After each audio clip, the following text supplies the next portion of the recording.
오늘 본문 말씀입니다. 요한복음 14장 1절부터 6절까지 말씀입니다. 너희는 마음에 근심하지 말라. 하나님을 믿으니 또 나를 믿으라. 내 아버지 집에 거할 곳이 많도다. 그렇지 않으면 너희에게 일렀으리라. 내가 너희를 위하여 처소를 예비하러 가노니 가서 너희를 위하여 처소를 예비하면 내가 다시 와서 너희를 내게로 영접하여 나 있는 곳에 너희도 있게 하리라. 내가 가는 곳에 그 길을 너희가 알리라. 도마가 가로되 주여 어디로 가시는지 우리가 알지 못하거늘 그 길을 어찌 알겠삼나이까. 예수께서 가라사대 내가 곧 길이요 진리요 생명이니 나로 말미암지 않고는 아버지께로 올 자가 없느니라. 아멘. 하나님께서는 사모하는 심령을 만족해 하여 주신다고 말씀하셨습니다. 그러나 하나님을 사모하는 것은 무조건적으로 이루어지는 것은 아닙니다. 성경을 통해서 말씀하시는 하나님을 바르게 알고 성경대로 믿고 행할 때에 하나님을 사모하게 되어지며 그 올바른 사모함을 하나님께서 만족하게 해주시는 것입니다. 그러나 많은 사람들은 육신적인 자신의 필요에 따라 하나님을 찾고 있습니다. 육신의 필요에 의해 하나님을 찾을 때에도 하나님은 우리를 만나주시고 육신의 갈망을 만족시켜 주시지만 이 믿음은 어린 믿음인 것입니다. 하나님께서는 우리의 믿음이 성장하길 바라시며 장성하도록 기다려 주십니다. 그러나 사단은 육신의 필요를 채워주면서 썩어질 것으로 마음을 빼앗아 믿음이 자라지 못하도록 만듭니다.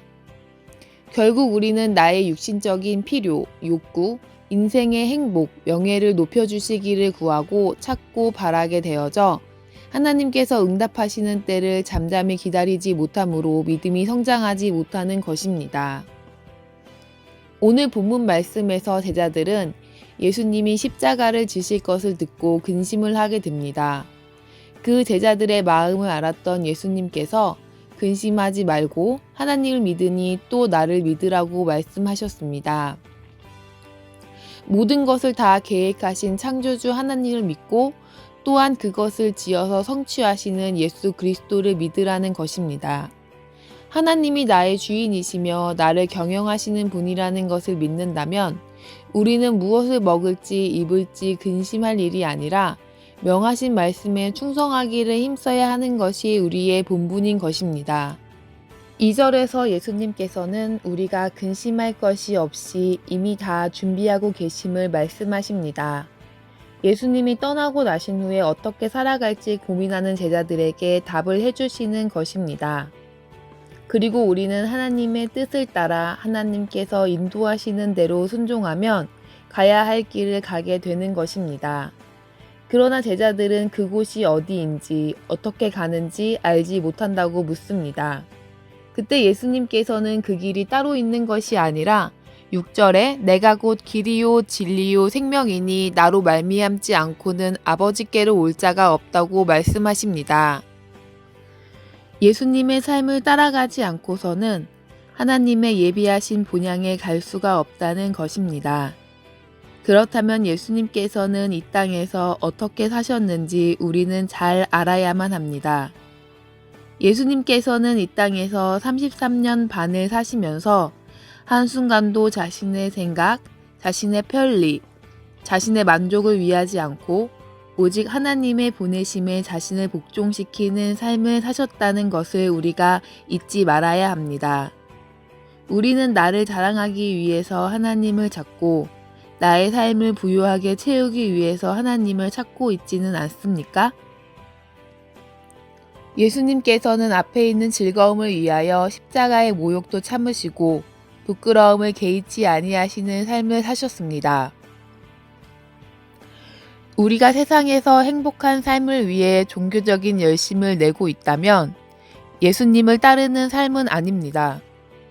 나의 명예가 실추될까봐, 나의 소유가 적어질까봐, 남들이 나를 보잘것없이 보게 될까봐 말씀에 순종하기를 미룹니다. 나는 믿음이 작고 그릇이 작고 때가 아니며 사명이 아니라고 변명하며 자신을 포장하기도 하지만 예수님의 삶과는 전혀 다른 삶을 살아가는 어리석음에서 돌아서야 합니다. 나를 자랑하는 삶은 예수님의 삶이 아니었습니다. 예수님께서는 오로지 하나님 아버지의 말씀을 따라 십자가의 길을 걸어가는 본만을 보이셨습니다. 시편 119편 54절부터 56절 말씀에서는 나의 나그네 된 집에서 주의 율례가 나의 노래가 되었나이다. 여호와여, 내가 밤에 주의 이름을 기억하고 주의 법을 지켰나이다. 내 소유는 이것이니 곧 주의 법도를 지킨 것이니이다 라고 기록되어 있습니다. 우리의 소유는 이 땅에 있는 것이 아닙니다. 그럼에도 불구하고 교회에서만 하나님을 따르고 내 삶에서는 육신의 것을 챙기며 옛 사람의 모습 그대로 살아가고 있는지 생각해 보아야 하는 것입니다. 내 삶의 현장에서는 말씀을 외면하는 나의 옛사람의 삶을 아무도 책망하지 않습니다. 내가 하나님의 말씀을 외면해도 되고 하나님의 명령을 거역해도 되는 것, 이것이 바로 밤인 것입니다. 그리스도인에게 밤은 필연적입니다. 우리는 밤에 길을 걷고 있는 사람들과 마찬가지입니다. 이 밤에 우리는 길이요 진리요 생명이라고 말씀하신 예수 그리스도의 삶을 마음에 온전히 품어야만 합니다. 세상에서 어떤 존재로 이름을 올리는 것은 하나님의 말씀에 순종하는 것보다 중요한 것이 아닙니다. 죄를 심지 않고 잠잠히 하나님의 약속을 기다리고 하나님이 역사하심을 기다리는 것이 중요한 것입니다. 하나님을 기다리면서 예수님처럼 죽음까지라도 마땅히 가야 할 길을 가는 것이 내 소유를 늘리는 것이요, 하나님의 예비하신 영원한 생명에 들어가는 것입니다. 내 삶의 주인이 나라면 우리는 수많은 근심과 걱정 속에서 살아가야만 합니다. 그러나 우리는 하나님이 예비하신 영원한 초소에 들어가고자 오늘도 주님의 말씀에 귀 기울여 살아가는 주님의 백성들입니다. 예수님께서는 몸소 우리가 그 처소에 들어갈 수 있는 유일한 길이 되어 주셨습니다. 그래서 우리 모두 예수님처럼 그 말씀에 따라서 죽음까지라도 마땅히 가야 될 길로 순종함으로 세월을 아끼는 지혜로운 하나님의 자녀가 되어져야 합니다. 하나님께 온전히 내 삶을 맡긴 자로 주님께서 나를 통해 보이실 영광이 온전히 드러나는 자녀들이 되시기를 소망합니다.